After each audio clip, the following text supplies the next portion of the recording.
Let the bass kick.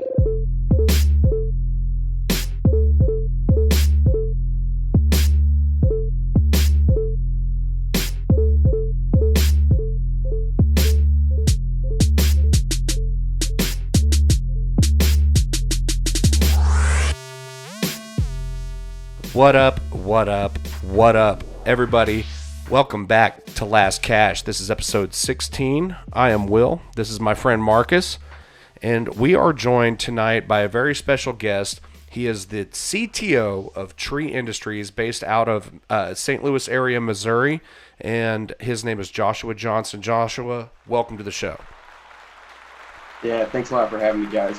Great to be here. Yeah, happy to hang out for a while, talk all things disc golf with you. Yeah, man. We are super excited because I've been following Tree Industries for the last couple of years on social media just based off of imagery and samples that I had seen of this disc golf video game that you're developing. And it's a super high-end graphics. It's being developed for PC and console. And it's, correct me if I'm wrong, but you're utilizing the Unreal Engine? Yeah, that's correct. So this thing is super impressive, and I've just been really excited to see how the game has been developing. It's now available on Steam. The beta hasn't started yet, correct? It's still in alpha? Yeah, that's right. Yep. Cool. We're getting pretty close to the end of alpha. Beta will be starting pretty soon. Nice. But it is available, so you guys can go check that out. And if you're not familiar and you have no idea what the heck we're talking about, then go check out Tree Industries on YouTube and look them up on Facebook, look them up on Steam. Is it under, does Tree have anything? Would they be able to find you on Steam under that, or is it just Ultimate Disc Golf? Probably on Steam, probably Ultimate Disc Golf, but pretty much any social media site, if you search Tree Industries, we're going to be up towards the top there. Pretty easy to find. Very nice. And so you also, in addition to obviously being technologically inspired, you have a background in tech and in web development and other things, but you've been playing disc golf for 20 plus years, correct? Yeah, that's right. And first, I just want to say thanks a lot for following the game for the last couple of years. You know, just every little bit of support and everybody that kind of shares it as a indie company. I mean, that makes all the difference. So, yeah, as far as myself personally, got into disc golf a little over 20 years ago with some high school buddies that invited me out to the course. I really didn't know too much about it.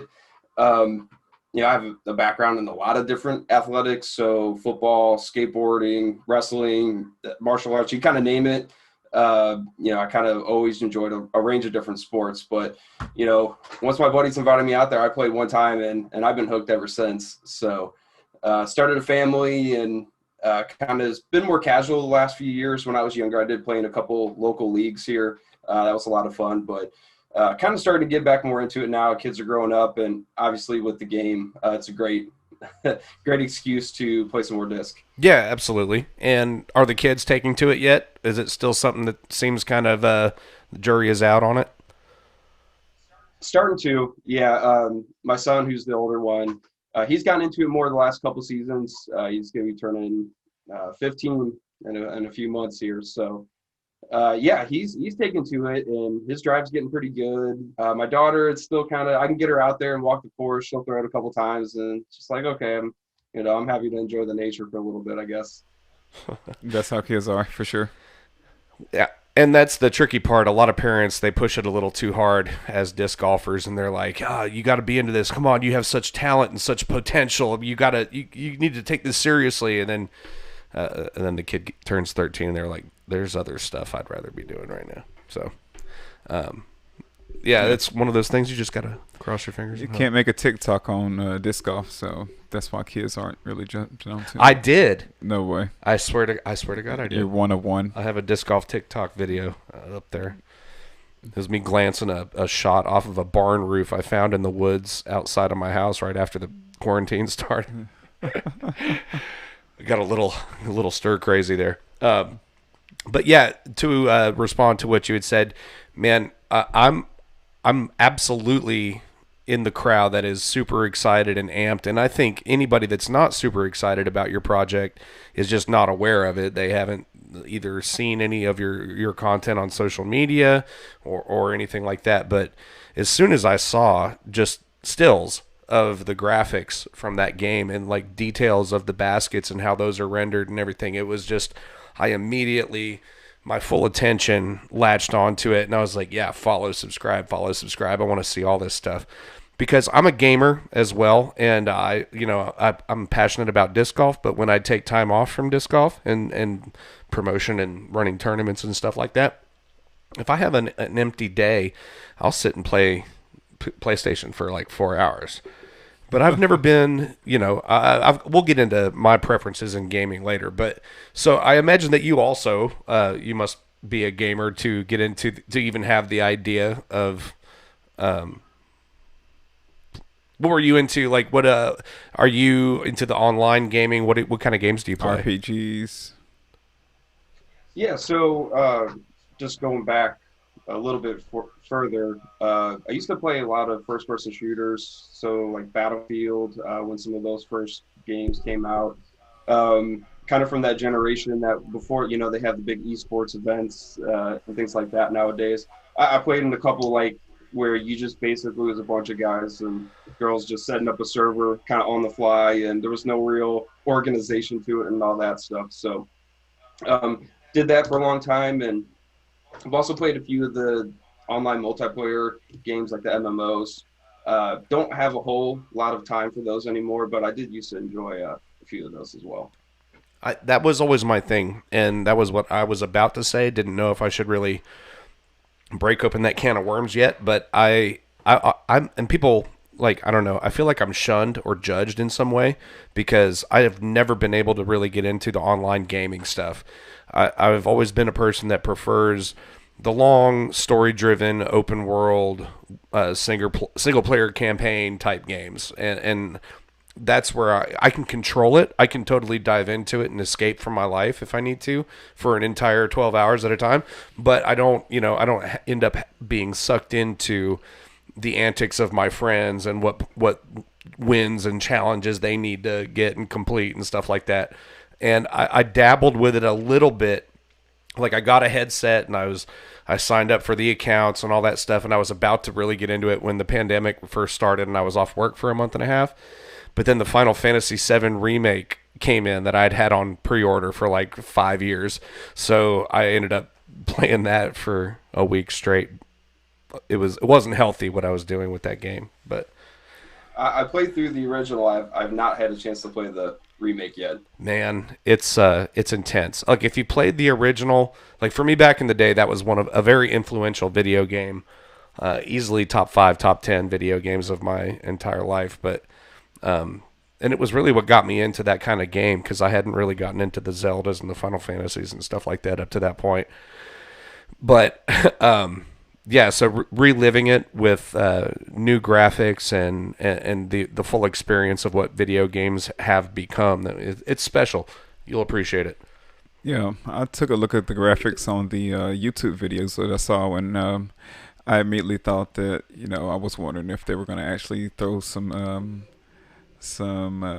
I guess voiceover when a person would hit the tree or something. If he hit a tree, you're like, oh no. But the graphics look amazing. I can't wait to play the game actually, like after I guess the beta version comes out. Yeah, technically you can play it right now, right? You can go and mess around with the See? alpha. Hmm.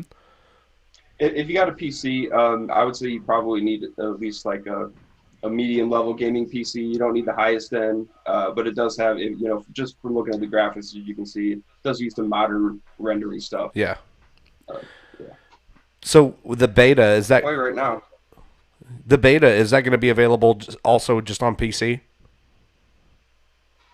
At first, yeah, Okay. the initial beta. So we're already kind of in the process of getting signed up for the developer accounts and building those relationships with the console companies. So there might be a chance, like maybe on like Xbox, as we get to like mid beta or late beta, we might be able to get on a Xbox game preview or something like that, where you can try out the game through that. So we'll see how it goes. I know it's kind of a moving target for us, just being an indie company, but the ball is rolling. I can say that. That's awesome. I'm super excited to be able to play a modern high-end disc golf video game on my PlayStation. Yeah, me too. Maybe something on a That's cell the phone. dream. I don't game out on PC at all, so I never have. I tried a few times, like with various games. Some of the Fable games I would try to play on PC, and I just could never get my hands around controlling a person with a keyboard. But that probably also stems from the fact that I never learned to type properly. So I just don't know where I don't know where the buttons are. I'm typing a great American novel while I'm trying to get my guy to do a 180 strafe. So. Yeah, well, hopefully we'll be able to have it on both. I know a big goal for us was to be able to play with any standard game controller. And, we pretty much already have that support. So we have the game controller support ready for consoles. It's just one of those things where going for the PC was kind of the lowest barrier as an indie company. So we didn't have to do a lot of different agreements and things with the console makers. It's a longer process. So building it for PC and kind of getting it out there was a really straightforward way for us to kind of start building that community around the game. And so in addition to that, and I'm just trying to touch on a couple things right at the beginning of the show that I want to make sure that we get to talk about more at length as we progress. But something else that I'm fascinated by that I found out after I got a chance to talk to you and your wife, Jill, who is, and shout out to Jill, she is the CEO of Tree Industries, correct? That's right. Yeah. Yeah. Hugely important piece, co-creator on the game. Last 3 years, I've bounced pretty much every idea I've had for the game off of her and gotten her input. And, I've done most of the development, but she's doing all the making the connections and really helping us build not just kind of a cool gimmick game, but kind of really build something that's ready to go towards consoles and such. Yeah. As something that I was really surprised by, and something that, I mean, when you reached out to us, or when Jill reached out to us, I was immediately in. Absolutely, I know exactly who these guys are, and I was like, yes, absolutely, I'd love to talk. But when we actually got to get on the phone, you told me a little bit more about your background in tech, and I know you started in web development, and but your company Tree Industries is into some pretty specific stuff as far as tech is concerned. And I'm going to apologize in advance for all of the Matrix references I'm probably going to make throughout the course of this episode.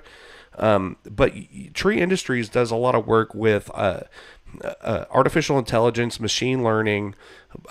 You develop kind of voice command products and smart office technology for businesses and things like that. Am I way off base or kind of getting warm? No, that's pretty close. Yeah. And I can definitely expand on that a little bit if we want to kind of go that direction with things. For sure. Why not? Yeah, great. So, yeah, like you said, I had a small business doing website development for the last 12 years. And shout out to my dad, who before that I was working, kind of learning how to be an entrepreneur for his company, just learning the ropes, kind of went off on my own. Around 2008, so when the financial crisis happened is when I kind of made the transition and decided to start my own company. I honestly did not know a whole lot, learned a lot from my dad, but just learned on the fly, and I just kind of had that never quit mentality. And, that went great. That provided a great life for, my little family, was able to get a house and some things like that. Kind of fast forward to more recently, about 3 years ago, my wife, Jill, decided that she wanted to start her own business. She had gone to school for teaching and actually had an elementary education, had finished all the schooling and really just saw where teaching was at, just decided it really wasn't for her. So she was kind of trying to find her own space and her own passion.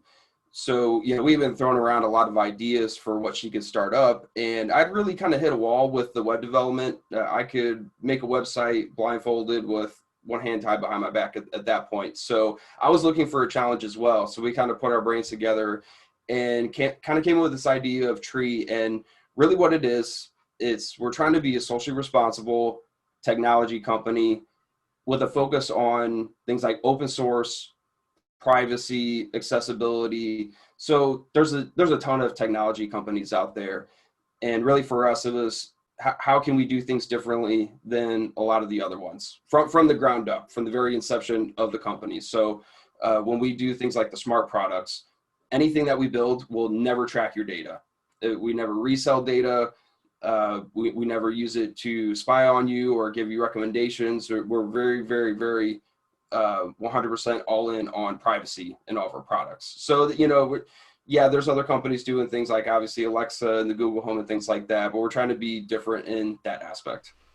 I know I looked around on your website a little bit, and I know that was something that you mentioned for small businesses or office environments that would love to incorporate some smart office technology or voice commanded assistance, and that there were concerns about privacy and security and things like that, and that was something I had never even thought of. About that's probably where a lot of office settings are going now, as much tech assistance and stuff like that as possible. But that's a very real concern. I work at a hospital, and I know how hardcore all the security protocols are because of HIPAA and patient sensitive information and all that stuff.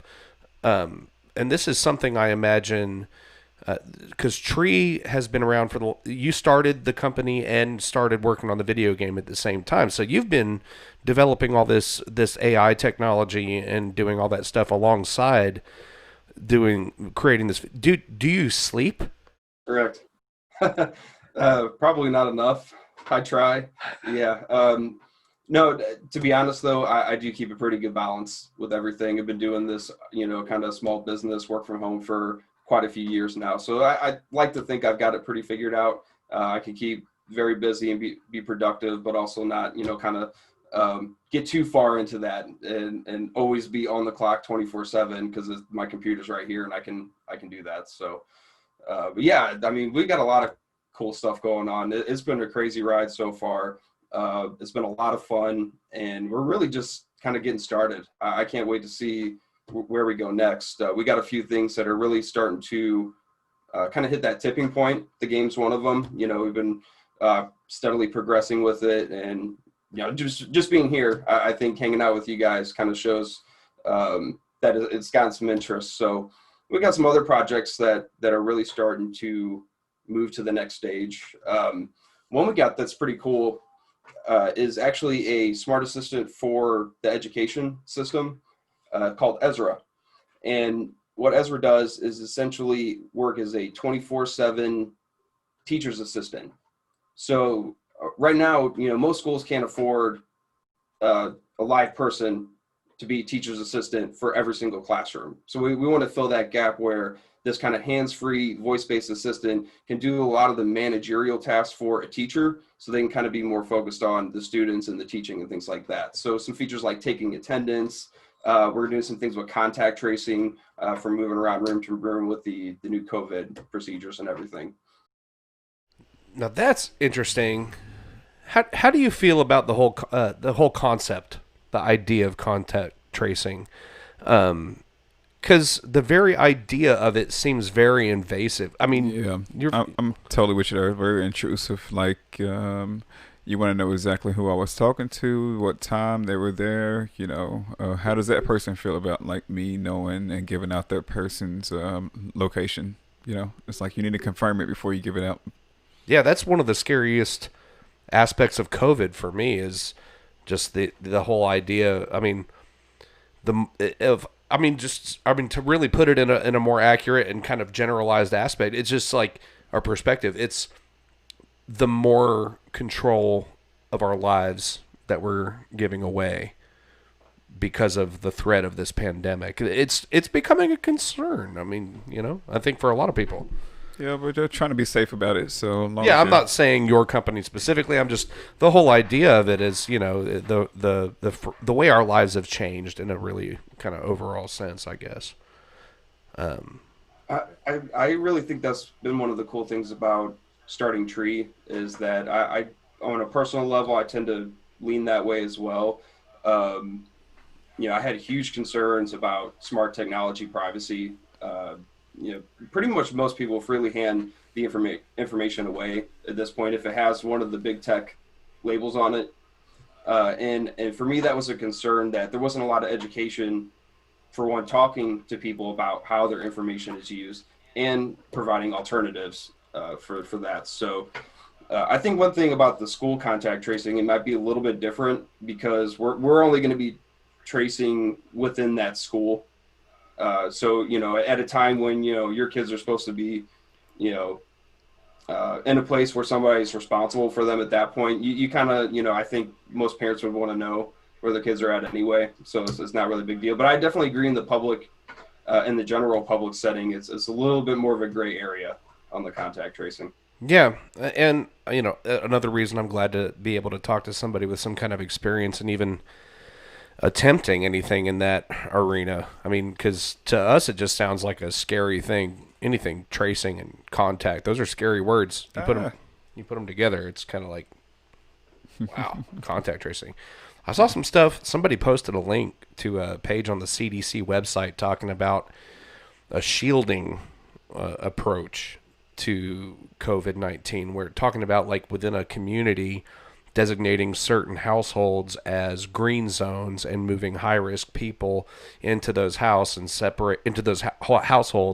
and separating the people, the low-risk people from them. And like that to me, and shout out to my wife. Every time I talk about martial law and, the stuff coming apart at the seams in terms of the government, it's always been one of those things that's like, oh, that, whatever, that'll never happen. But the more this goes on, and then you talk about, leading biologists and immunologists are talking about, we could be dealing with this until 2024. I mean, yeah, that's scary. We've already given away so many of our freedoms, and, small businesses are going under at a crazy exponential rate. And if we have to do it for another 3 years, I mean, what's that going to look like? Scary stuff. Yeah, that's definitely one of the biggest concerns for me is just seeing how many small businesses have suffered. I think no matter what your politics might be or your thoughts about government control or anything along those lines, I think everybody can get behind that. It's definitely sad to see so many small businesses struggling when it was already kind of a climate where it was hard to start a small business and be successful anyway. Yeah, a lot of places have been having to adapt. Everything's contactless right now. And essentially, the two words put together for me this year were social and distancing. Those two words were never mentioned together. But yeah, it seems like a lot of restaurants have tried their best to offer contactless services. I know for some people, just been happy to get a margarita to go, which is totally before the COVID, you had to drink your alcohol at the restaurant, but now you can get one to go in a to-go cup, which is, just to say the lengths that people are trying to go through to keep their businesses open and keep their doors open and put, money into their employees' pockets during times like this. So you got to do what you can do. And one thing to, I guess, expedite everyone's wellness is contact tracing. So shout out to you guys for actually trying and going in that direction. So I wish the best for you. I will restrain myself from going down like the super conspiracy rabbit hole and being like that. Even that is a part of a plot to pacify us and stuff. Is that, oh yeah, here, just take all this booze and go home. And I'll refrain from doing all that. But yeah, I do want to say shout out to Tree Industries because, for one thing, speaking of adapting, as you were just touching on, I mean, like, talk about a company that has jumped in to an arena that they understand what the needs of the world are as we're going to be facing stuff like this. And you guys are you're a small business that is offering small businesses a more secure way to engage with the business world at a technological level that is going to become more and more increasingly necessary as time goes on and as these changes happen. So, I mean, kudos to you because I mean, having the know-how, and I touched on it earlier, but you have a background in web development and you're a tech guy. So, I mean, just as far as being able to target that one area specifically as where you were going to operate, that's, I mean, genius when you talk about the world we're living in. And I'm sure you had no idea, or did you, 3 years ago, that we might end up in a situation like this? In terms of there being a global pandemic, I don't think anybody could have predicted that. But when we started Tree, we did go through a lot of scenarios in our head about where the world was going. We do this thing here at Tree called divergent thinking brainstorming sessions. If you've never heard of that, we basically just we look at a problem and we break it down about 100 different ways uh, from a technology standpoint, in terms of what are the latest technologies kind of in these different pillars, and then where's the kind of that overlap. Where can we find things that are already existing that haven't been put together in a way that solves this particular problem. So thinking of that, one of the first things that we did was start working virtually.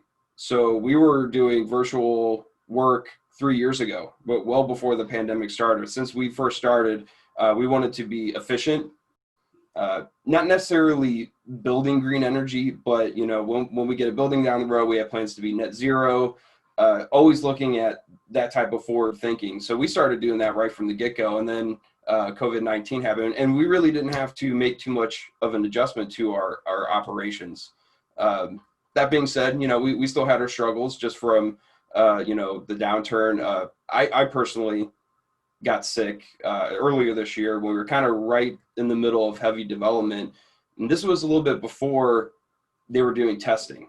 So I came down very, very sick and went to urgent care and didn't get a test. This was probably about a month before they started doing all the tests. So I can tell you, I was down and out really, really hard for 3 weeks, maybe a little longer, and have kind of had some residual effects going on a few months, and never ended up getting a test. So I don't know if it was COVID, but we kind of assumed that it was. I haven't, got it again or anything. So yeah, that was a big challenge, just dealing with all that, even though we were already kind of adapted and ready for it. So people that were not thinking that way, I can just imagine, trying to adapt to that situation. And let alone, because what time frame did you say that was? Like what month? March. March, yeah, right at the beginning, right when everything kind of. It was starting to be talked about, but it wasn't. Yeah. Well, it happened so quick. It was like the first week of March, it was kind of like rumors, and then the second week of March, it was like, wait, this is really serious. Third week of March, everything is closed, and it hit really hard.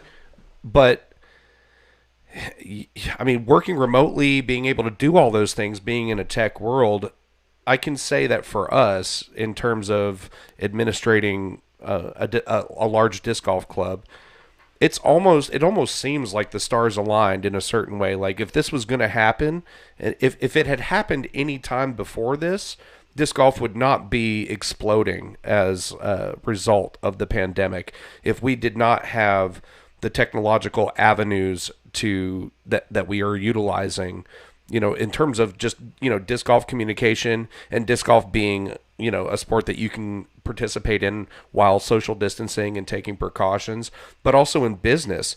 I feel like without being able to do things like digital scoring, and so you don't have to pass around paper scorecards, without being able to do tee time formats and have all that stuff digitized through the PDGA, and I mean all that's in, it's almost like the skin that we're hanging on by in terms of our economy and businesses and trade and commerce. It's hanging by that thread of tech.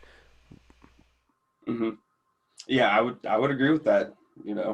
Um, yeah, I definitely agree. Also, it was kind of a perfect storm for disc golf. I know we put out a couple videos early this year, and it was, most people have been very supportive, but I do remember one comment specifically, that kind of took it to that direction of, hey, did you guys just, put out this disc golf game real quick because of the pandemic and now disc golf's exploding and that kind of thing. And I thought it was pretty interesting. But no, we That actually, is false. I've known you about it said, for years.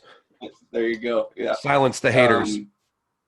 But for us, it was that perfect storm as well. We luckily we started on the game a while ago where when this hit, we were kind of at a place where the game was playable and could kind of ride along with it. I guess that perfect storm for disc golf. Yeah, and you're right in there like swimwear. It's just amazing. If only. The only way I think it could have worked out more perfectly is if you had it in beta right in March when the quarantine started. You would have just everybody would have been like, "Wait, disc golf video game?" You would have had 10,000 lonely guys that got sent home from work just sitting at home like, "Wait a minute." Who wants to play against me? Right. Yeah, I know the user base for was Disc Golf Valley. I know that exploded. I was just about to ask you about that because the GBO ended up doing almost like a virtual GBO utilizing the Disc Golf Valley platform, and that was just a mobile game, and it's cartoony. I thought that was a really cool idea for sure. Yeah, it was. No, you. I was just gonna say, Disc Golf Valley is a cool game, and it's been around a while. I do think that there's some interesting differences between what we're doing and what they have. That I think there's plenty of room with the way disc golf's growing right now for multiple options. One thing about ours, they have the multiplayer for Disc Golf Valley, which I think is a cool feature to have, especially the convenience of the phones and the way they got that set up. You can pull it out anytime and play it.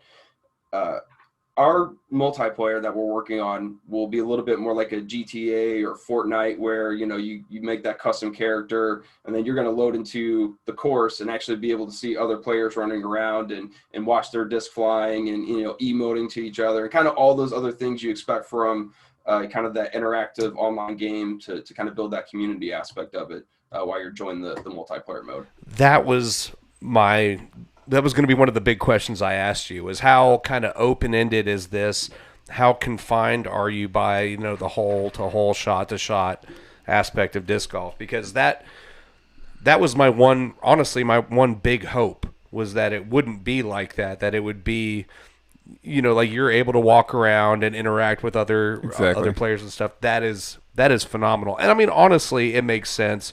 I'm a geezer and I'm like all excited about all sorts of stuff that everybody's known about for a year and a half. Well, but like the fact that, I mean, obviously what I mean by that is obviously you would develop a multiplayer version of it where you could do things like that. That just makes sense in terms of where the gaming industry is at. Well, for me, I like the fact that, if you can move around and do meeting new people, it's really like going to a new course. You know, you just literally, just like how disc golf is already, you just walk up to the course and if you see someone and you guys are playing the same hole, chances are you can play together. Yeah, and you can have rooms like really that. Cool. I think it'd be really cool down the road to see people, getting out on the course. They met somebody in the game or whatever, and that'd be so cool. They're up there at the course a few weeks later, shooting around together. I have high hopes for that kind of stuff to happen down the road as we get. You can have like a multi-tournament, like you got to play the disc golf game and you got to play a real round of disc golf. I think I mentioned this to you and Jill when we talked on the phone, but at our Halloween tournament, either last year or the year before, the 19th hole was you had to go up in the house and play one hole of Wii disc golf. Wii. Yeah. But this is another big thing I wanted to ask you about is because the videos that have been really impressive and just like impressive isn't the word, mesmerizing, I guess, to me are epic. These. Yeah, epic. Thank you. That's why you're here, to save me and make me look better on a podcast. You got the right words. I like the way that brain works, Marcus. Yes. But the course previews, because you've got some really, really, and of course, when it comes along with talking about doing disc golf video game at a high-end graphic level, and you think about where video games are at now, where you play stuff like Red Dead Redemption 2, and you can barely tell you're not actually existing in that world. When you take that into disc golf, it's like, wow, is this going to be as visually iconic as some of my favorite courses or some of my favorite places I've played disc golf? And I'm going to tell you, these courses are insane. And you guys have these videos up with some real driving techno music, and it's like drone footage from Jomez or Central Coast. There's basically a drone's eye view flying through this crazy course and going over these hills and obstacles and around all the trees and going through canyons and rock formations. And I remember the first time I watched that one most recent big one that you sent me, bluffs or hidden, I don't know. It was the rocky, almost like high deserty looking one. I was watching that, and I remember getting about 10 holes in, and I remember thinking to myself, there's no way this thing ends in the parking lot. There's like, we are in another county. And lo and behold, I realized that it does come back. But so I say all that to get to the question of how much of your inspiration in designing the courses for Ultimate Disc Golf, like what were your kind of parameters and just the things that you thought about in terms of course design for this stuff? Because like how much of it was modeled after like real-time physics and what people, because I mean it looks like some of these are a lot of 1,000-foot plus holes on these courses. That's a great question. Appreciate it. So I will tell you one course in the game, and that was Sunny Birch is what it's called in game, is modeled after my home course. That was the very first course I ever played disc golf on, which is White Birch Park, about 10 minutes from my house here. And that's actually the oldest course in Missouri. So it's pretty cool to have that as a home course. And yeah, what I did absolutely. is I essentially modeled that course from memory for the game. I've played it that many times. We could do that with Seven Oaks, for sure. Mm-hmm. Yeah. As far as, the rest of them go, one of the things that we did when we first started really building out more courses after we had some of the core mechanics and gameplay stuff finished, we have our Facebook page, and we started joining just a ton of local Facebook groups for disc. And shout out to all the local groups out there across the country who've been just so welcoming and awesome to us as an indie developer and kind of trying to break into this world of disc golf with a product. We just started kind of looking at those regularly, so taking inspiration from one course here, one course there from these different groups, whether it be out in Arizona or to New York. We just took inspiration from a range of different places. Everybody's always posting their pictures on those groups, so it's pretty easy to get inspired from all that. I guess the only other real parameters, we wanted to have kind of a spread of different I guess what you call biomes or environments. So, one that's like a bluff, one that's more like a lake forest, one that's like a canyon. And so we just kind of have tried to make sure we hit some of those with some variety and just kind of go from there. Man, I can't even imagine the undertaking that this has to have been. I mean, it's enough of a challenge to remember or imagine a disc golf course completely in your mind and make it make sense, and then to code it in a way where it's visual, like it's actually able to be experienced by people. I'm so glad there are people like you in the world. For some people it would be like a dream come true. Yeah, for sure. Yeah, I mean, because I'd love to be a course designer, but I don't have the land, property. Yeah, but now you have to be a course designer and you have to know how to code. Mm-hmm. Yeah. Well, I can actually, something that's really interesting, just going off Mark's comment there, we're not quite there yet, but I'll tell you, one of the most requested features that we've had for the game is a course creation mechanic for, user-generated courses that you could kind of share, like sandbox style. Yeah. And we've looked into it. We've started doing the research. It should be possible. We've kind of put it on the stretch roadmap, but I think that would be extremely cool for people that have always kind of wanted to design their own course, but You know, they're not going to go, like you said, buy land or go through all that. Might have a little outlet for that, scratch that itch. I'd pay extra for that portion of the game. You know, I mean, that's an idea right there. He's giving away $1 million ideas here, Joshua. I do it all the time. Yeah, subscription service, in-game currency. You have karma coins, or no, that Dodge already did that with Birdie karma cards. You could do like, something. Well, we've already got that stuff planned. So the in-game currency is already pretty much mostly built at this point. But the user-generated stuff will be kind of a separate from that. But yeah, we got so many cool things planned for the game. It's going to be a great time. Like a game in a game, like hacky sack. Oh. I don't know about hacky sack. Well, you can do like MTA, or you can do MTA. Okay. We have a lot of cool kind of mini side missions lined up for the game. So one of the big ones is course maintenance. We're going to have it where, you kind of talk to an NPC. No way. And then, they're going to say, hey, can you pick up, 10 pieces of trash? And then you kind of level up from there, and then you got to find 25 pieces of trash. And then you're building up those experience points and stuff to get new discs and upgrade your throw. You got to invite a friend. Oh, you're doing the Lord's work, Joshua. Thank you. You talk about, you said it a little earlier in the conversation, but socially responsible. This guy is that in spades, man. So, I mean, we have to go to great lengths to try to encourage our community to take responsibility for their actions with their own property when they're on the course, the pack in, pack out thing. And like, we don't want to get started on that, but it's, we've done so many like creative things. Our friend Telly made a whole video, because Telly is known around our area as having an insane forehand. Like, he can sidearm 500 feet no problem. And he's sponsored by Millennium. Is Ryan Bertel. And we've had him on the podcast a bunch of times. He's a good friend of ours. But he made this YouTube video. He created a YouTube channel, and everybody went nuts. They're like, oh, Telly's on YouTube.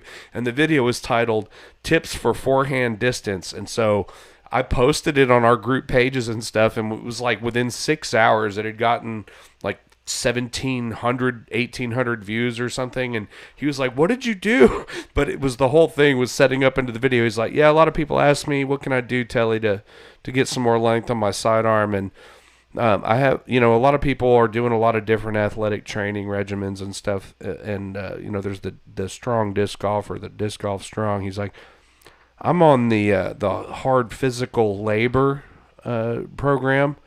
And so what I do is, when I'm looking to add a little distance to my sidearm, I grab this. It's called a weed eater, or in professional circles we call it a string trimmer. And they have them in all different sizes. They got big ones for big guys. If you're a big guy, I got one you can use. And I go out, and then it was like this montage to music of him weed eating. And then, so a lot of times, if you want to get more snap, what you have to do is develop this muscle right here. And so what I recommend for that is these loppers. So what you can do is take these loppers, and you can go and cut limbs and branches that are hanging down into the fairway and into the line. And then he went through loppers, leaf blowers, rakes. I mean, it was like, it was quite humorous. And yeah. But so you're doing that in a virtual form. You're encouraging people to take responsibility for the courses they play. That is amazing. We're going to try to do our little part. Like you said, it takes a lot of people saying that a lot to really, kind of make that movement happen. But if we can, do our little part in the game, we're definitely going to. That's incredible. And speaking of another part, doing your part in the game, this is something that we had talked about earlier in our conversations and through emails and stuff. But you guys have some really cool sponsorship opportunities available. So you are doing some course branding with course assets, where you can pay $100 to have a banner with your logo displayed on the course permanently. I think it's $50 for logo placement on apparel that you can unlock during the game. Is that correct? Did I say all that right? Yeah, you got it pretty much right on there, man. Appreciate that.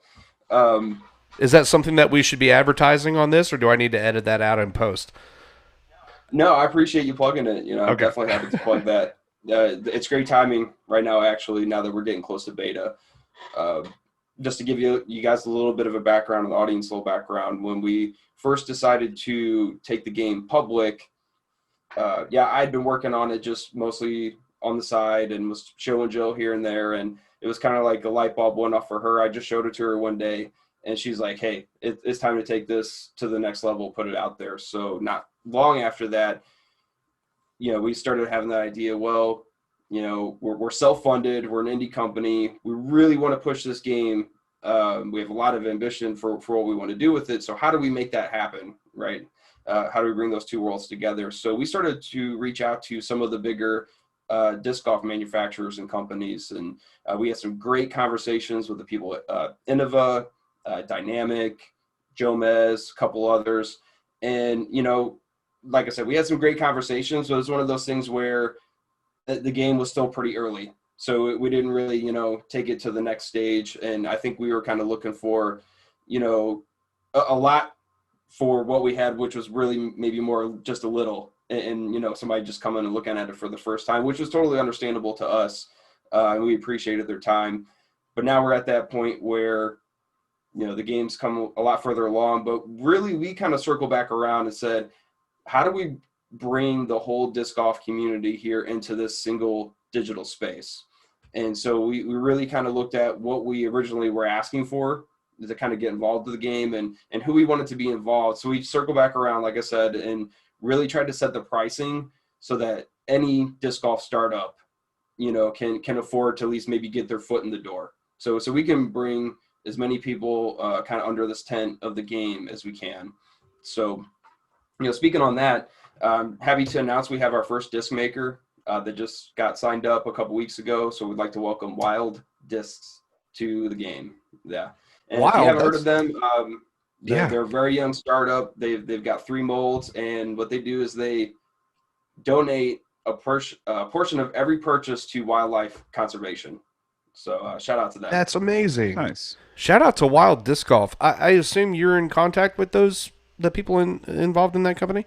Man, off the air, let's talk about that. I would love to have them on the podcast and talk to them about what they're doing.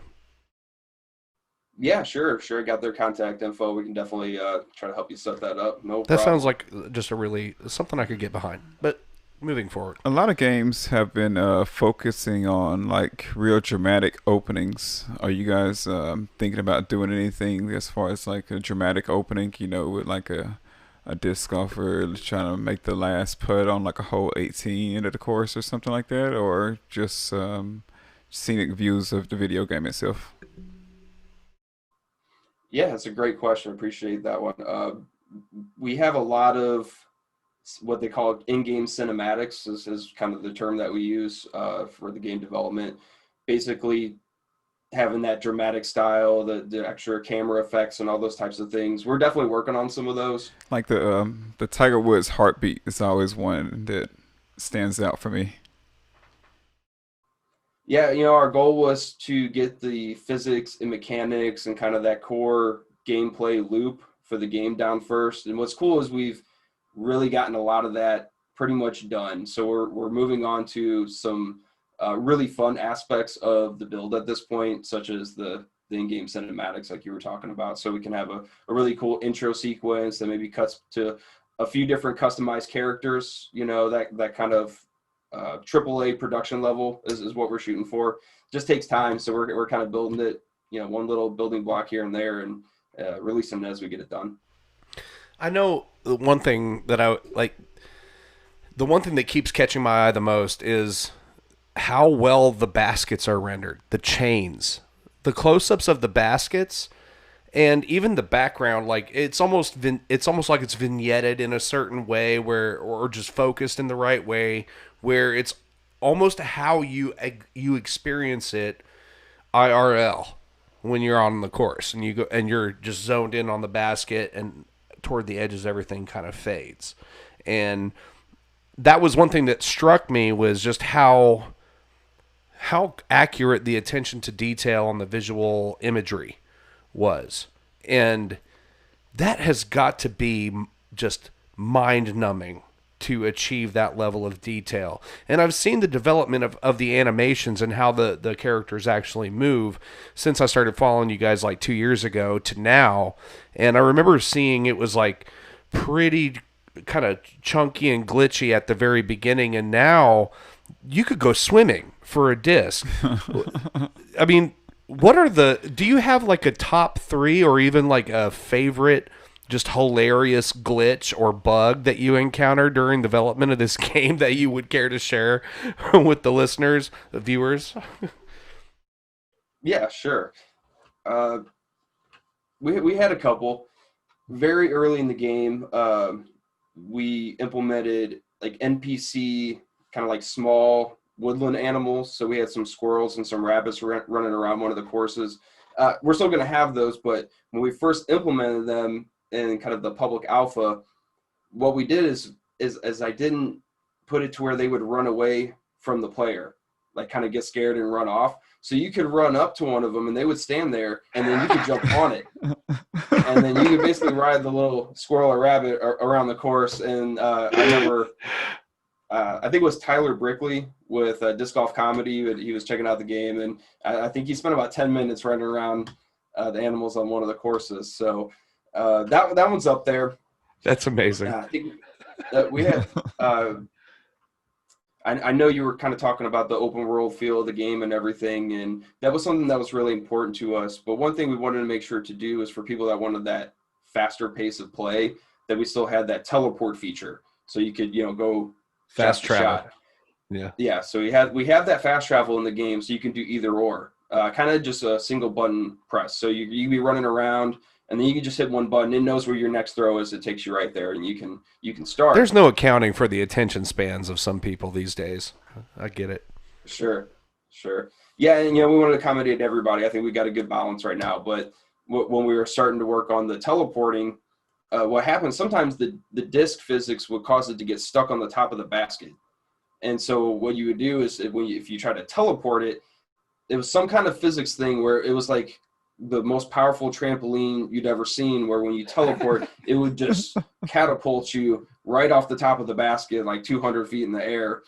You come back down or whatever. But I remember that one being pretty comical. Do you think you had a saboteur in your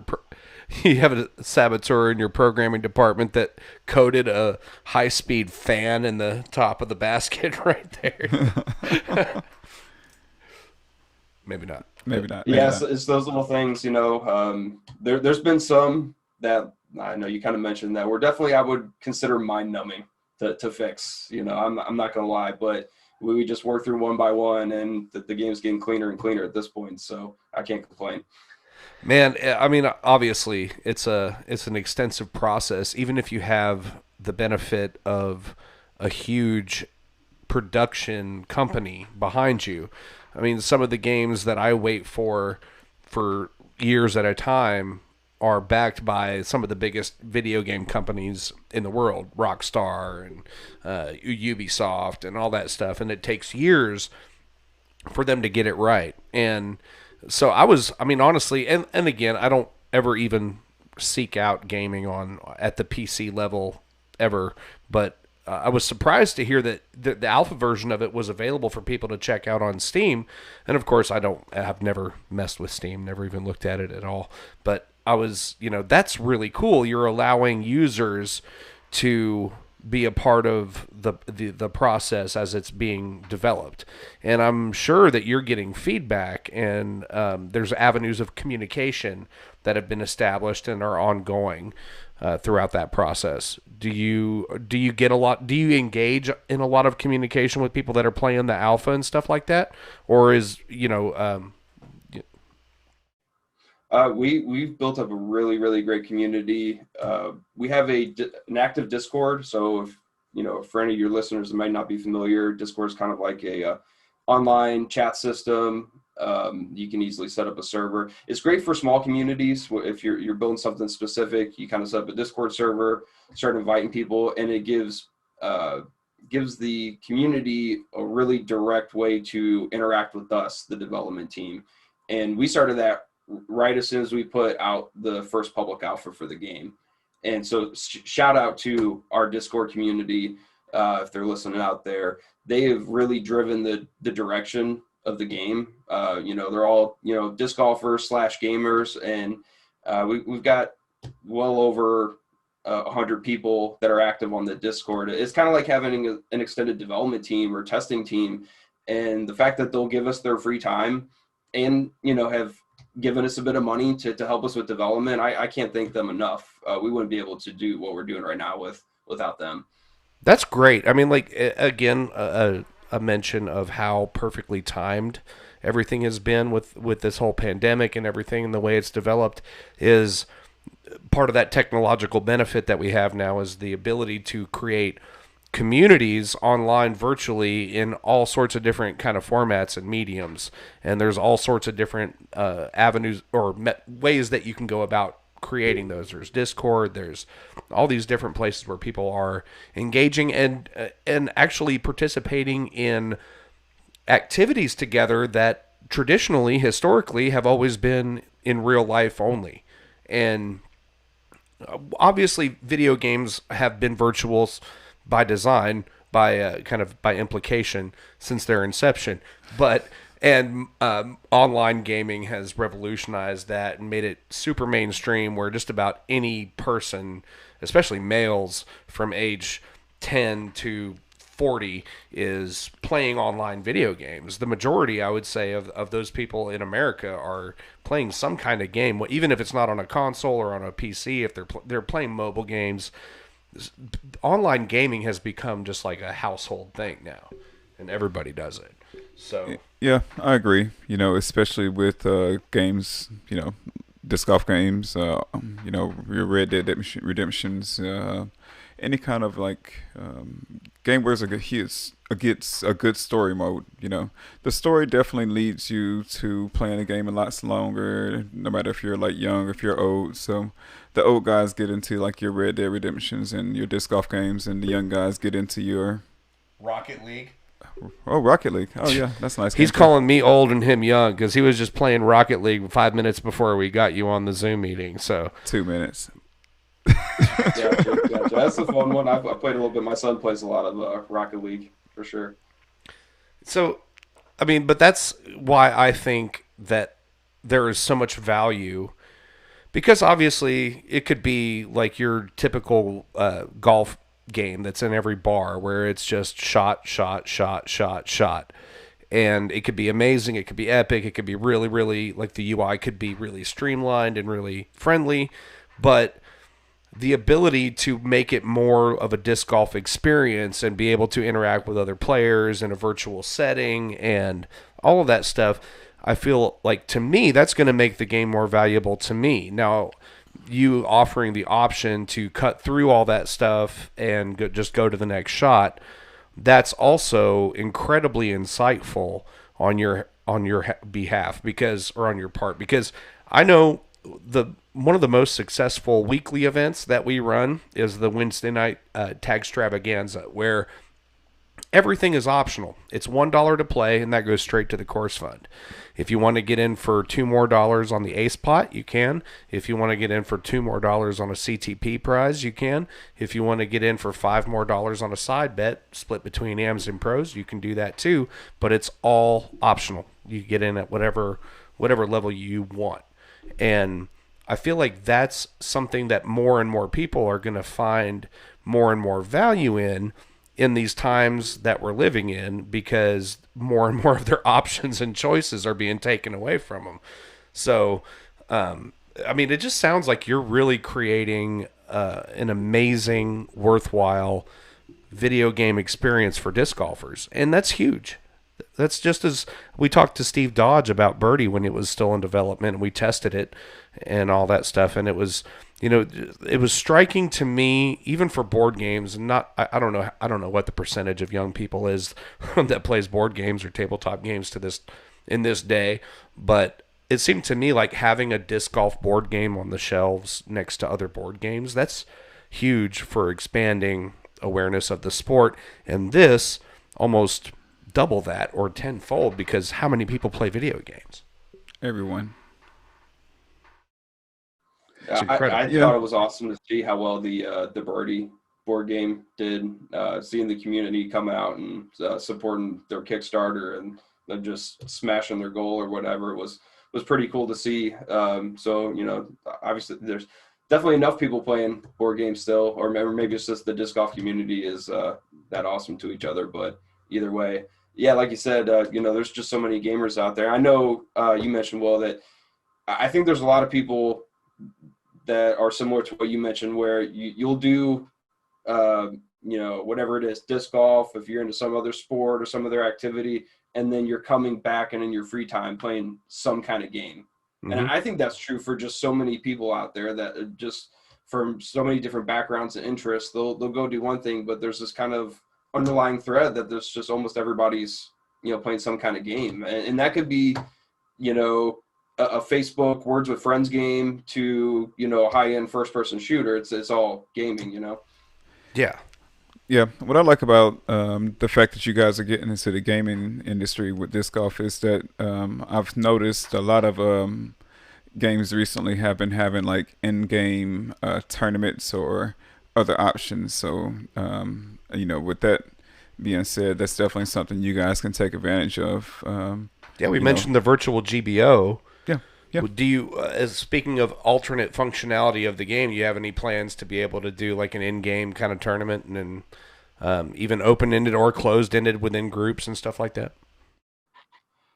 The eventual roadmap, we kind of have planned out a challenge mode or maybe different challenge missions. So that would be one kind of part of the competitive nature.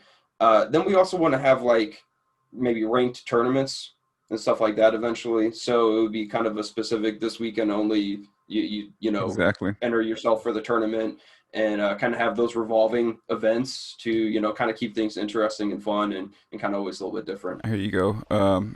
Elevated bullseye baskets.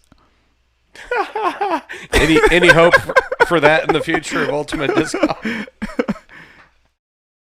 I would like to see a couple elevated baskets. That's one thing that we don't have in the game yet, so I appreciate that, Marcus. I think pretty soon we'll start seeing some elevated ones on some of the newer courses that we have going into the game soon.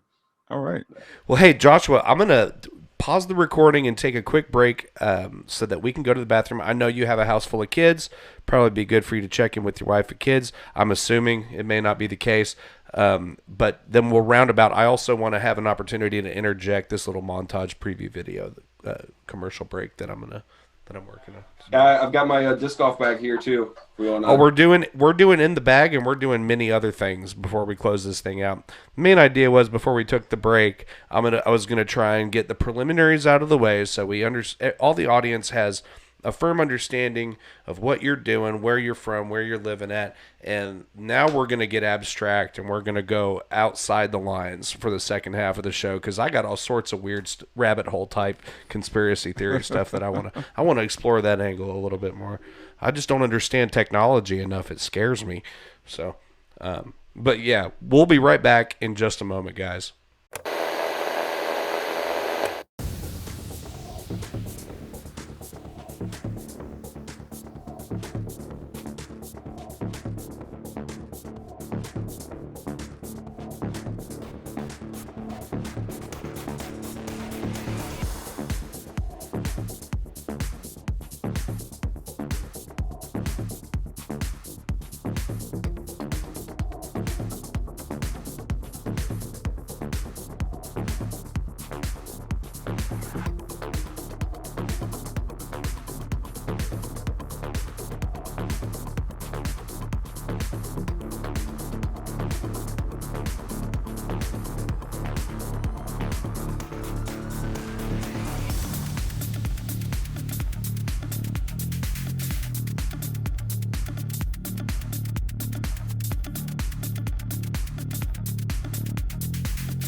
right, we are back. Ladies and gentlemen, we're back. Yes, we are. So, we talked about a lot of technological things in the first half of the show. And, Marcus, would you mind shutting that door? I'm sorry. I get up and do it. You don't have to do it. It's too late. I'm already here.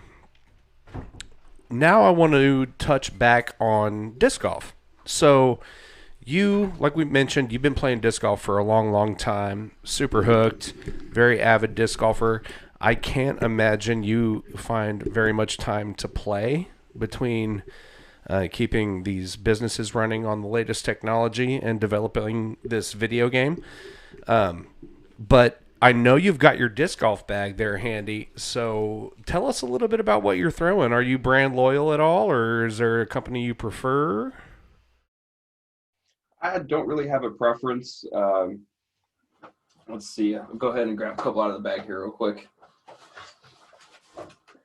I would say the one stable I've had in my bag for most of the last 20 years. Do this one first is AVR putter. Classic. Actually, I've had this one for a little over 10 years. I just cracked it very last round of the season. So What kind of disc that was was it? a little bit of a bummer, but What kind? Is that the AVR? Yeah. Does it smell like crayons? a little bit. Yeah. Okay, yeah. So that's I guess been known for end of a disc when you know they're about to break, they'll start smelling like crayons. Oh, really? Okay. All right. Well, I'll remember that one. Thanks, man. That's how the polymers deteriorate. They start emitting that waxy smell. Gotcha. This one flew true for a long time, so I really enjoyed that one. I'm gonna go through a couple of my drivers I just picked up this year. So for Father's Day this year, my awesome wife Jill and co-creator of the game here got me a couple of AGL discs. Okay. So first one here, let's see, got the Cedar. Oh yeah, this is cool. I had this happen one other time. So this is a you green can't. screen. Yeah. Yeah, I'm in my little virtual studio here. So this is actually yellow. Okay. Yeah. I was about to ask you, is it ice or is it green? It's like a greenish yellow, like neon, so it doesn't show Okay. up great with the green screen. But Chromophore. it's a distance driver, and I would say so far I've been still learning this one. These two that I just got for Father's Day, but I really like forehand with the Cedar so far. So I actually really just started practicing my forehand a lot more this season. So for years I kind of just relied on a tomahawk. Just from being athletic, I could just go up there and just wing it. I'm getting to the age now. I'm looking at a torn rotator cuff if I throw too many more overhand. So I've been really practicing on the forehand and starting to get the distance up. But this one turns over on that nice. The other one I got here from AGL is a Sycamore. So still trying to figure this one out a little bit. It's pretty flippy, so I can get a decent little hyzer flip on it. So, Any idea the numbers? Is that like a fairway or distance driver? I'm pretty sure the Sycamore is a fairway. Okay. Driver. Pretty narrow rim. Yeah, it actually doesn't say on this one, but I'm pretty sure that's what it was. Okay, let's see. Shout out to AGL Discs. Yeah, for sure. And just on the social responsibility side, shout out to them for sending the seeds, like tree seeds with each purchase. That's So I don't know if awesome, you man. guys knew that they did that. I did not know that they did that. A shoe company that I'm always shouting out, Oboz, OBOZ, out of Montana. The guy that started it used to work for Keen, but they plant a tree for every pair of shoes they sell. And they just happen to be the best shoes I've ever worn in my life. They last me like 2 years, and I'm hard on shoes. Yeah, I definitely like hearing about that kind of stuff. That's pretty cool. So that was cool to see when I wasn't expecting that when I got the package with the discs in it. Let's see. So this is pretty much the one and only mid-range that I throw at the moment. That's an Innova Panther. Nice. Also yellow, so it's a little hard to see, but I don't have a large bag of discs. I usually keep it to about maybe half a dozen, and then just try to figure out those out. I've been playing long enough, just try to learn what I have and be able to throw those well. Yeah. So Yeah, don't overthink it. Just go out and have fun. That's what disc golf's all about. yeah, it's always worked out pretty well for me. So luckily, I've been able to keep my disc golf addiction on the reasonable end, money wise. Yeah, that's also a benefit. I've been the other main driver I have in here, I've had this one for a few years, is a Viper fairway driver. Oh yeah. Yep. Also yellowish. Yeah. Actually, I could see the fake TV behind your. I smelled that one right? too. That Viper. And then got a different version of this, just the other AVR. It's a little bit newer mold. Like throwing putter. Yep. Yep. I like driving this one. I drive with a putter quite a bit. I like white birch, so I've gotten used to, being able to keep that putter nice and straight and can get it pretty far. So me too, man. I do the same thing. I've got a classic soft and a classic blend Warden in my bag that I use for putting at different ranges, and then I've got a Lucid X Warden, one of the AJ Risley Tour Series Wardens that I use off the tee. But I throw off the tee pad with a putter all the time. Yeah. I've always just liked the stability of it. Just being able and knowing how it's going to lay too, just especially on those. I think for me, anywhere between 200 to 250, I'm definitely throwing that putter. I like the way that just sits right in there. So I think that's about it. As far Not as what many I got mid-ranges in there. I think that about does it. You don't throw many mid-ranges. No. I'm still trying to get a little bit better with the mid-range. The one I have, though, it's pretty versatile. Yeah. I can make it hyzer flip. I can, put some anhyzer on it. It's got a lot of good control. So I really have not needed another one. I think next year I'm hoping to get out to a few more courses and maybe challenge myself a little bit more. So there might be one or two new ones in the bag next season. That makes sense. I'm real mid and putter, putt approach and mid heavy in my bag.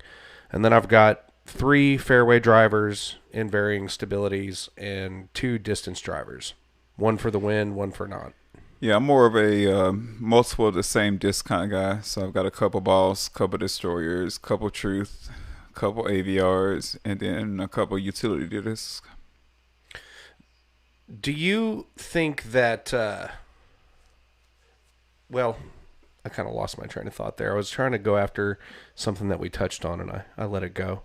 It happens. Do you think that the disc technology, like, because I know that you're throwing a lot of stuff that has been around for a long time. So you're dabbling with these new companies like AGL, and you mentioned Wild. And they're making discs as well, that company Wild. So I know that in the last 10 years, it's gone from 20 to 98 PDGA approved disc manufacturers.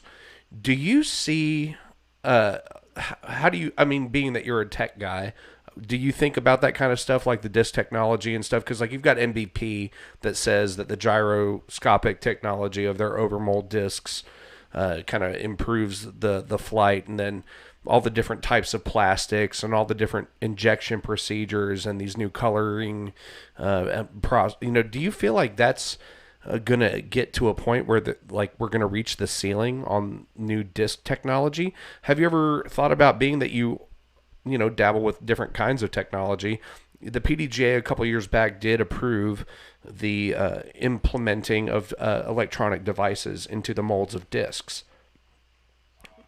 So yeah, there was a company called Tobu that came out with some discs that had LED chips that it was either LED or it was GPS. I think it was probably GPS. Hopefully GPS. But that was the idea, was that you could start putting chips inside the plastic molding of the disc that could do a light or GPS location, that kind of thing. But then that begs the question, knowing the inconsistency of plastics in general, especially American-made plastics, where they're being pressed and cooled in four seasons kind of climate, and you have that wide variance in the curing time. So, and then that becomes a marketing platform for companies like the Trilogy companies, Dynamic Disc, Latitude 64, and Westside, because all their discs are pressed in Sweden, where it's one of two climates. It's like it's nice or it's super cold. And so you get that range of like a pop top to flat top kind of thing. And that's the limit of the inconsistency for the most part, other than all the new plastic molds that are coming out, or plastic blends that are coming out. So what are your thoughts on all that? Do you think that adding technology like electronic devices and stuff to discs, is that a viable thing in the future? I definitely think so overall, just as a general statement.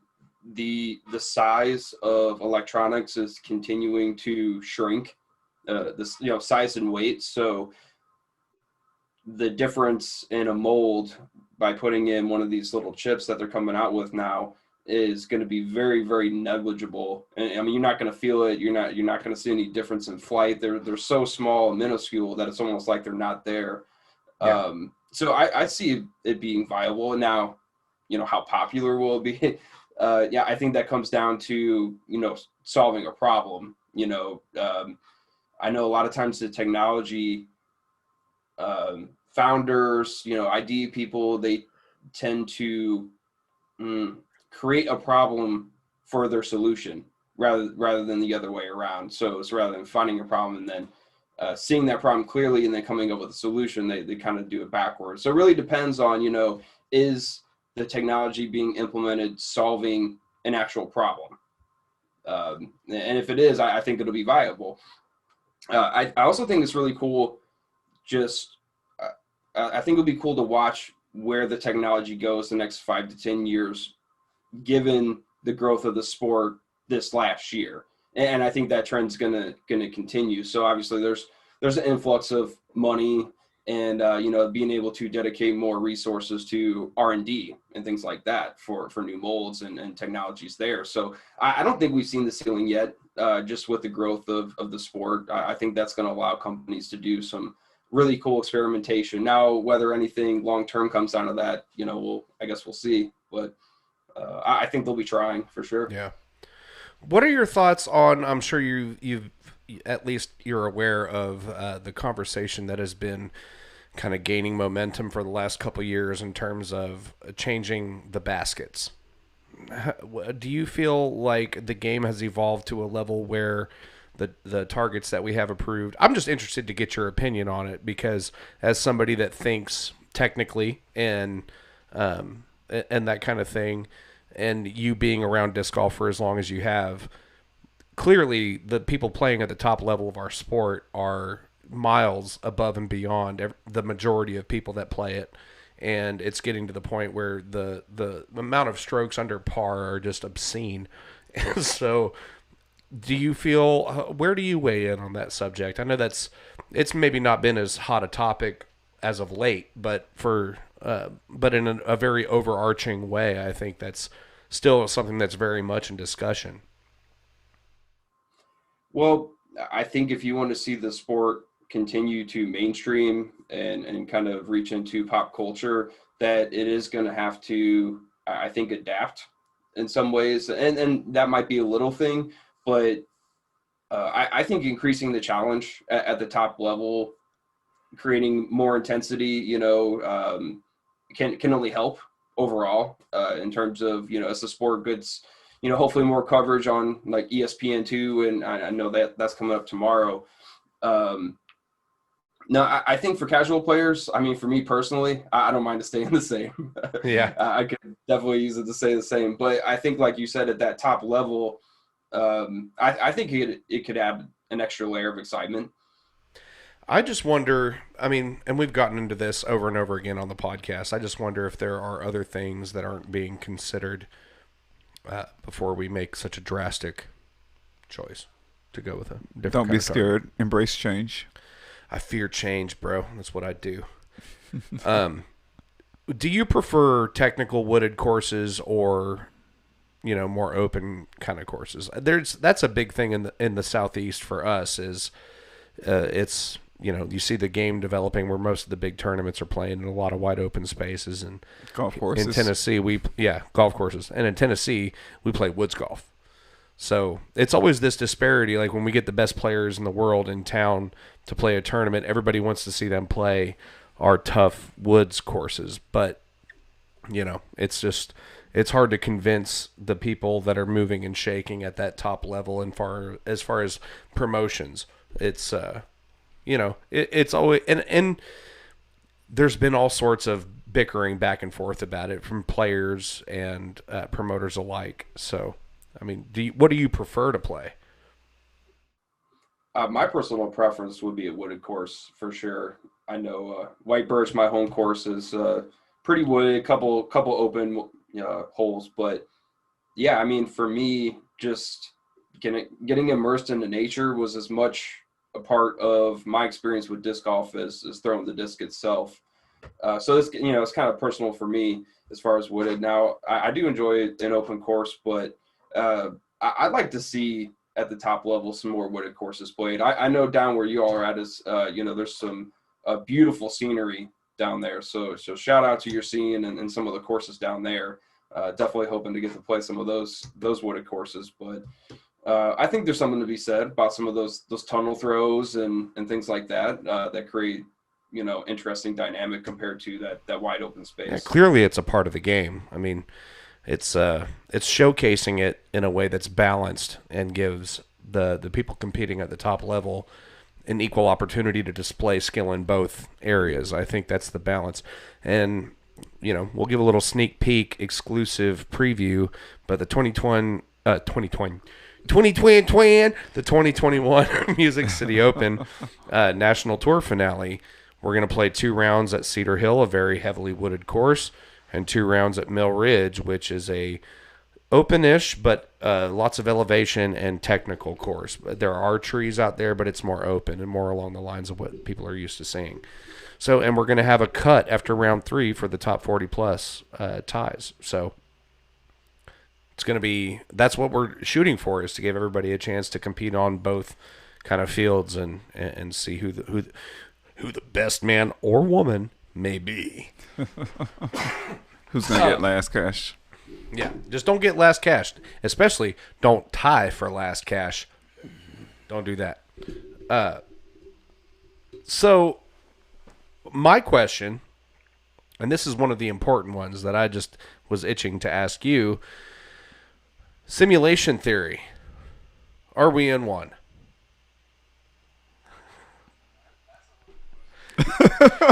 Yeah, but as somebody that works in simulations, I have to get your opinion. I mean, I'm sure you've read the theory. I'm sure you've read the papers and seen the podcasts and all that stuff. But is it even remotely possible? Like, or could we be existing in a simulation for creatures from some other dimension for their entertainment, or or Matrix? Are we batteries? Yeah, well, I guess the first thing I would say, I personally think just about anything is possible. That's what we do here. That's kind of like my mantra. There's been so many times in my life personally where maybe it could have given up and decided it wasn't possible. So I always live by that kind of go by for anything. I think in terms of the latest research, I do think some of it's pretty interesting. Nothing that I've seen, I think, really proves in a solid way that we're actually living in a simulation. But I'm a big fan of astronomy. Personally, I do a lot of reading about that kind of stuff too. So physics in terms of general relativity to what they call quantum mechanics. So the very, very small. And some of the latest research they're coming out with right now, I mean, it definitely makes you think anything is possible. I don't know how much you want to go into the weeds on it, but some of the stuff they're talking about. Weeds are where we live, bro. We live in the weeds. So I was just reading this very interesting article a couple weeks ago about black holes and some of the latest research.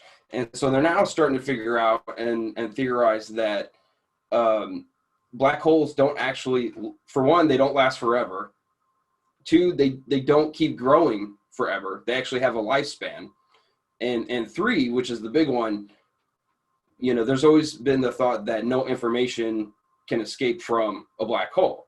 Well, the latest research they're actually finding is that is not true. It's kind of a curve. It grows to a certain extent, and then once it kind of hits a maximum point, it will start to leak information slowly. And so they're still trying to figure out, can we figure out what information is coming out? Was it encoded with what kind of went into the black hole, that kind of whole thing. What they're finding is the mechanism to make that happen has to do with quantum mechanics. So I just found this totally mind-blowing.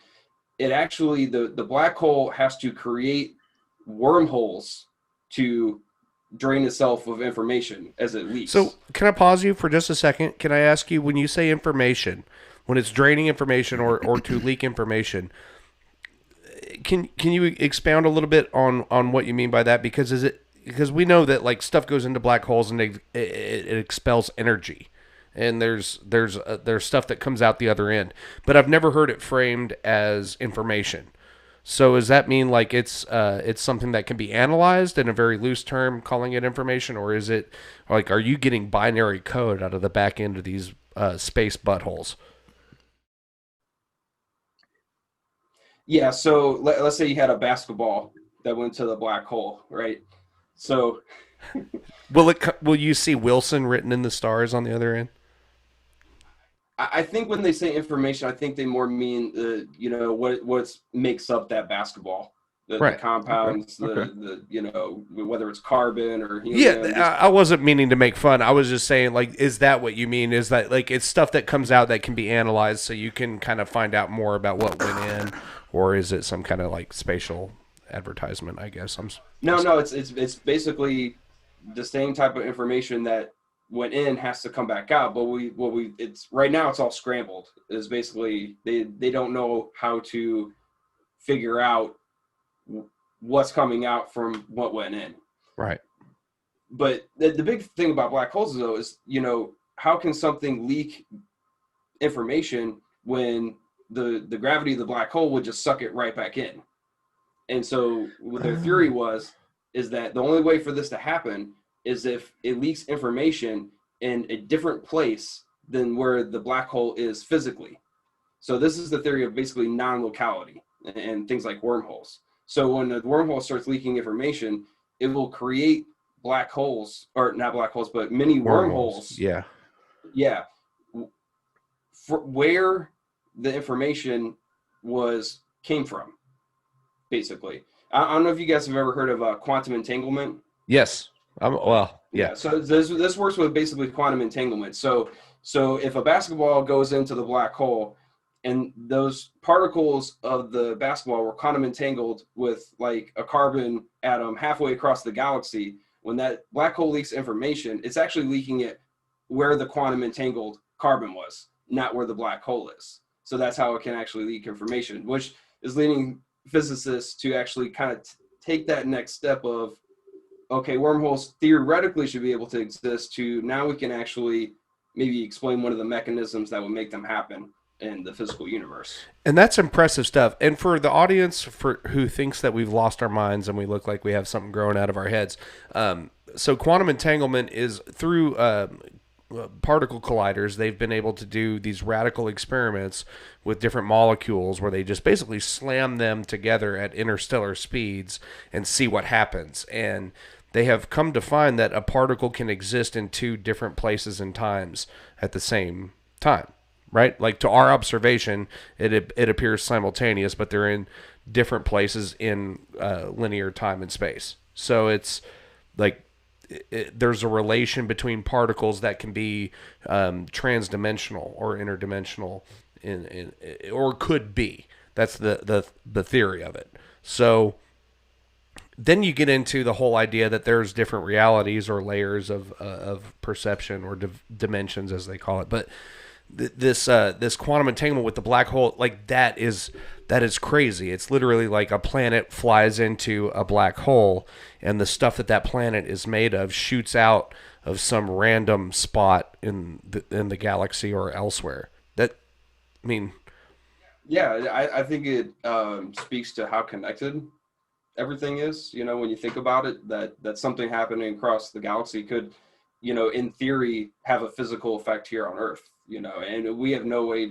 like we're just at the infancy of, you know, really knowing what kind of effect could that actually have, right? If something happens way over here, you know, what kind of effect can it have where we're at? So I think the next 20 years on that front would be pretty groundbreaking. well, the very nature of our existence, because we know that we're made of carbon and stardust, but who knows if that is stuff that came from our sun or a neighboring sun, or maybe the stuff that we're made of came from 17 galaxies away and got spit out of a space butthole just somewhere near the sun that we revolve around, and here we are. And maybe one day, millions of years in the future, we make it across the universe to that distant galaxy where our stardust came from that end, and we meet the people that we became. Okay, I'm not going to The answer is yes. I'm not, yes. Yes. The answer is yes. We just lost our entire audience. And we're back. And that's No, fine. I think about 5 minutes ago is when my wife would have cut me off on this conversation.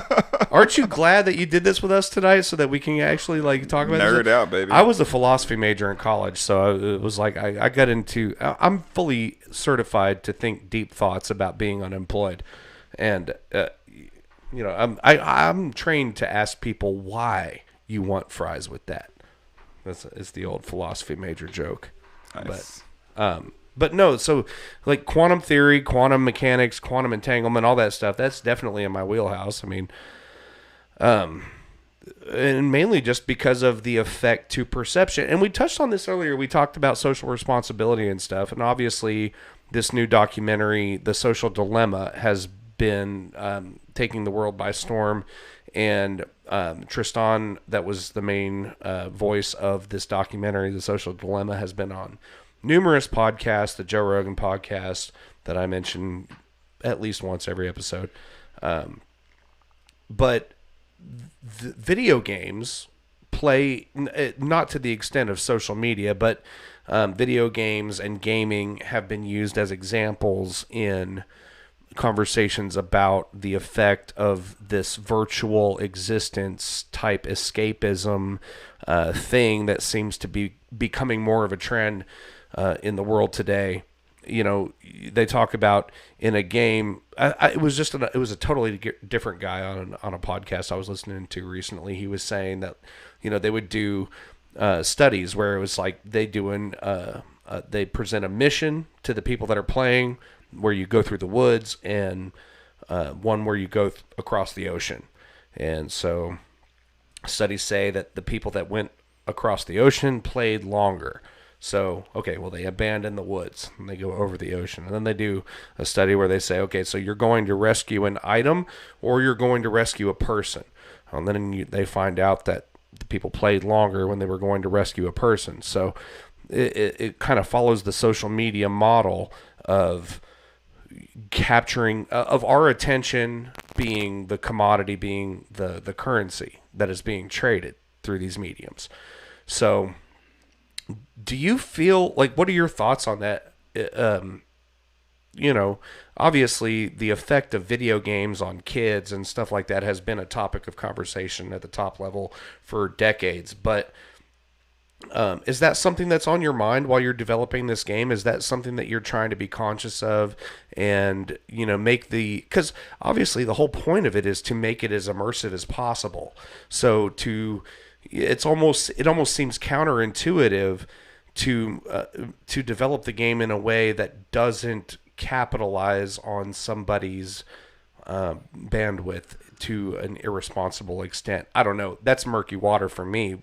I would love to hear what you think about it. Yeah, I think that's a great topic. So that is something that is on our mind as we develop, and being a parent. I agree with you that, you know, as a parent, that's also on my mind as far as how much exposure to games and screens that my kids have, it's kind of a double-edged sword, especially for the big game companies. They have to meet expectations in terms of how much revenue and sales and things like that. And I think that model lends itself to not really being so worried if we have somebody playing too much of our game, right? Like you said, they're just trying to capitalize on as much attention as they can get out of a single title.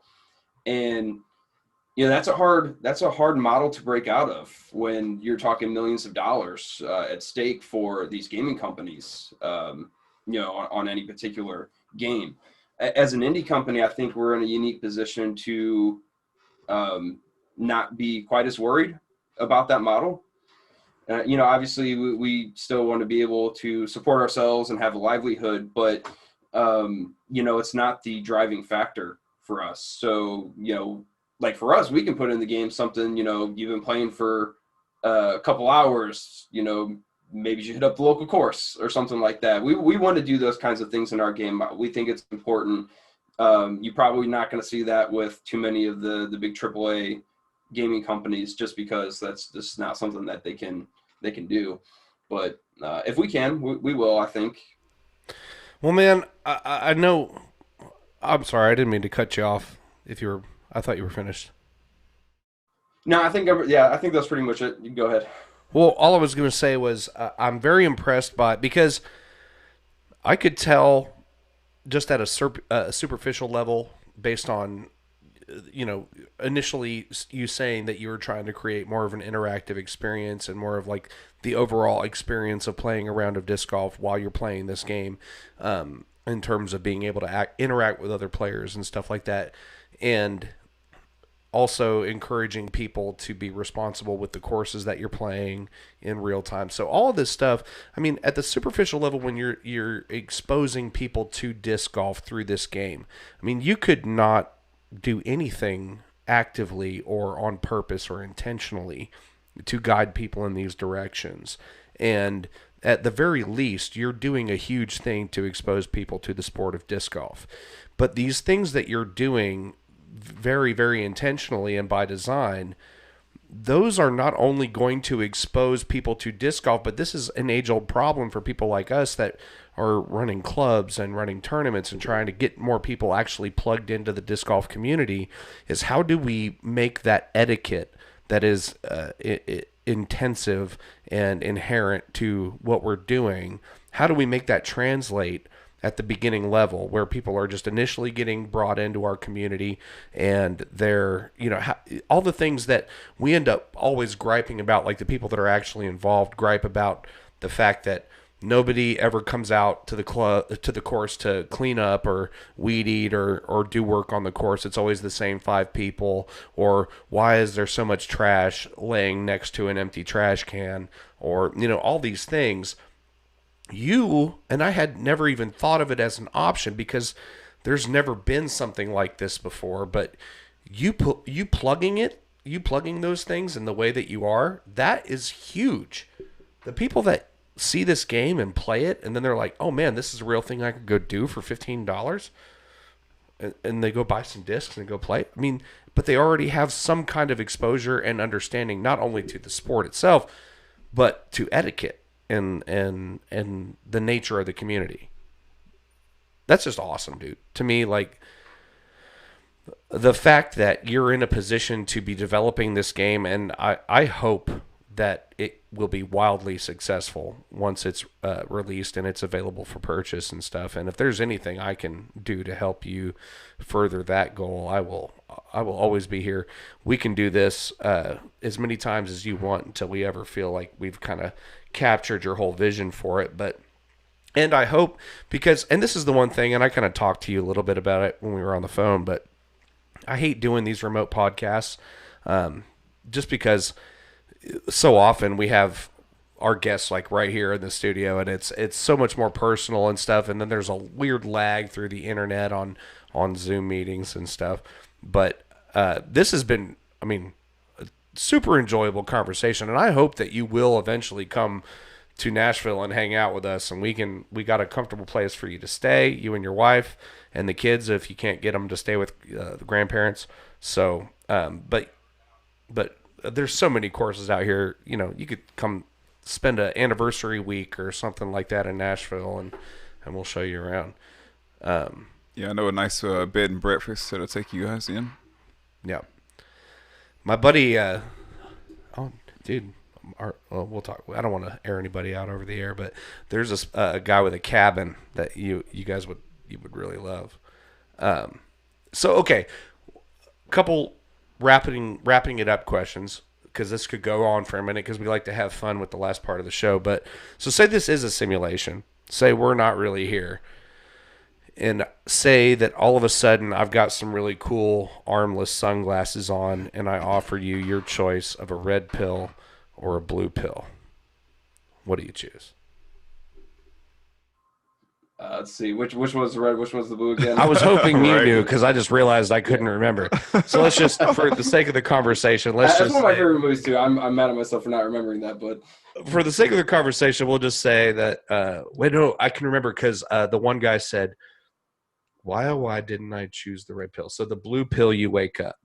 The red pill, you stay in the matrix. I would take the blue pill.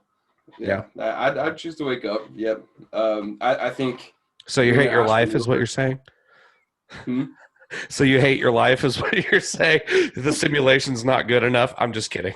I'm messing with you a little bit. No, I'm very blessed, but yeah, I've always been kind of a realist myself, and you know, whatever's in front of me, you know, even if it's harsh, I'm always ready to take it on. I'm just, you know, I guess that's, you know, how I try to live. So I think that goes hand in hand with waking up, if given the choice. Yeah, and I was just poking fun at you a little bit. It was probably a bad joke, but I mean, you would choose. Yeah. I'm the same way, and I don't even think it has to do with realism. I think it's, you know, you have you're a person that values not being deceived over a harsh reality, and you kind of have to be a creative and be a visionary and come up with ideas that are going to change the world. So, I mean, yeah, that's awesome. You got a fun. I mean, I made a bad joke and made my question not fun. You got a fun question? Fun question.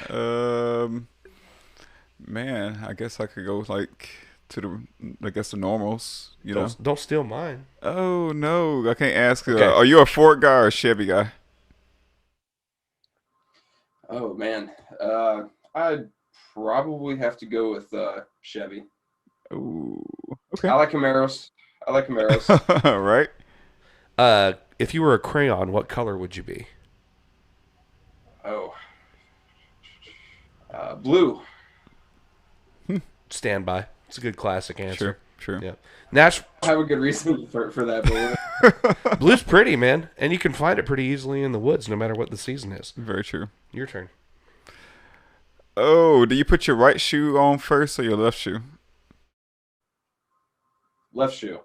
Yeah, I'm a cheating lefty. I'm a southpaw. So Oh, okay. So you throw left-handed.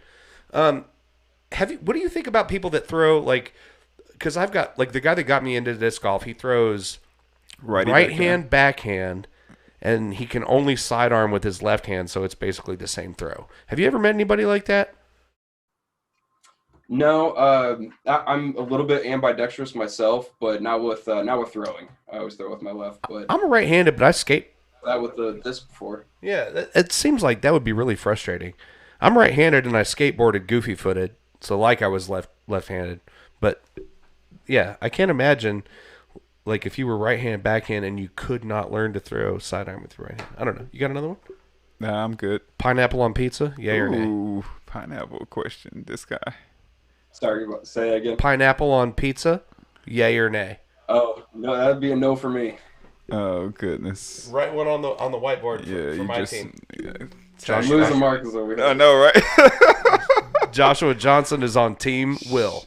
Chevy, no pineapple. Ha! I love it. So I'm going to be sharing your YouTube channel and all that stuff and anything else that you share with me. But real quick, as we wrap it up, is there anything last minute that you would like to put out on the airwaves shout out your social media, anything like that, anything people should be aware of?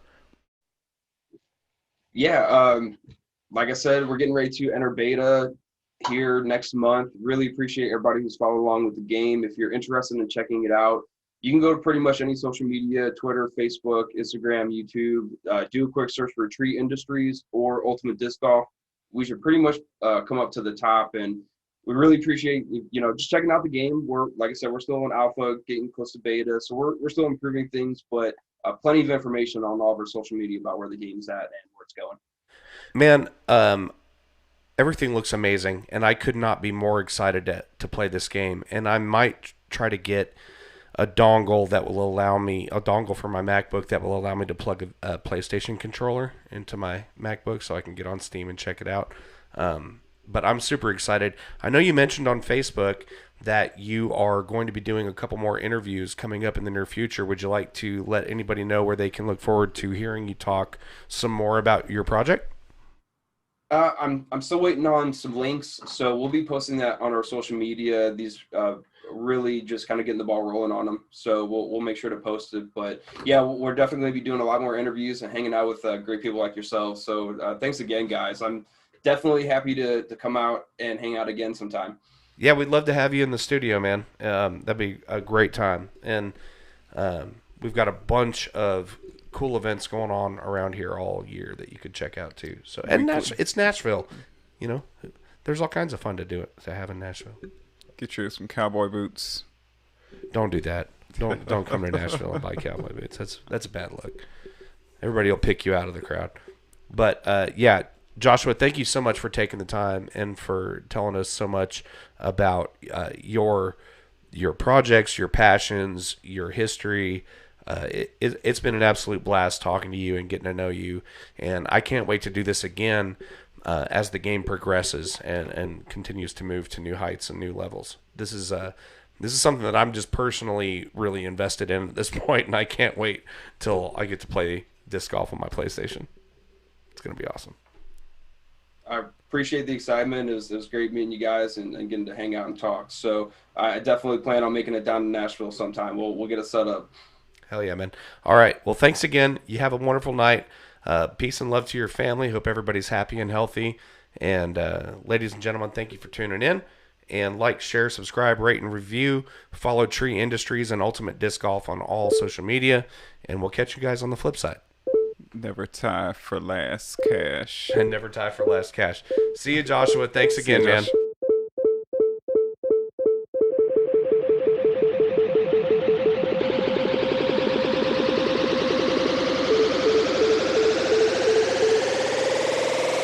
Let the bass kick.